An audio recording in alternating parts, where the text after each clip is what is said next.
এত পাপাচার, এত অন্যায়, এত অপরাধ, এত গুনাহের পাহাড় আমাদের। এগুলো মাথায় আসলে, এগুলো মনে আসলে চোখের পানি না ফেলে থাকার কথা না। আমরা আল্লাহর কাছে, আল্লাহর ভয়ে রমাদান মাসের মতো অফার পাওয়ার পরেও চোখের পানি ফেলে আল্লাহর কাছে কাঁদার সুযোগ হয় না। এর সবচেয়ে বড় কারণ হলো আমরা আমাদের নিজেদের অবস্থান সম্পর্কে ওয়াকিফাল না। আমরা জানি না যে আমরা নিজেরা কত বড় পাপিষ্ঠ, কত অপরাধ হয়ে আছে, কত মামলার আসামি হয়ে আছি। আল্লাহর কাঠগড়ায় আমার বিরুদ্ধে কত শত, কত সহস্র মামলা জানি উঠবে। সেদিন কোনো রক্ষাকারী কেউ থাকবে না। দুনিয়াতে সুযোগ আছে সেই মামলাগুলোকে ডিসমিস করে যাওয়ার। অনেক হতভাগা আছে, অনেক হতভাগা আছে।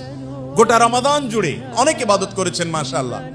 গোটা রমাদানে একটি বারের জন্য মালিকের কাছে নিজের গুনাহের জন্য আল্লাহর ভয়ে সন্ত্রস্ত হয়ে চোখের পানি ফেলেছেন, অথবা আল্লাহর নিয়ামত পাওয়ার আশা, আল্লাহর মহব্বতে একটু চোখের পানি ফেলেছেন, এরকম মানুষের সংখ্যা আমাদের সমাজে একেবারেই কম।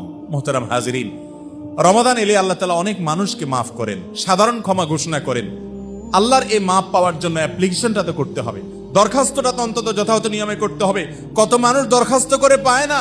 আপনি দরখাস্ত করা ছাড়া কিভাবে কল্পনা করেন আপনি পেয়ে যাবেন?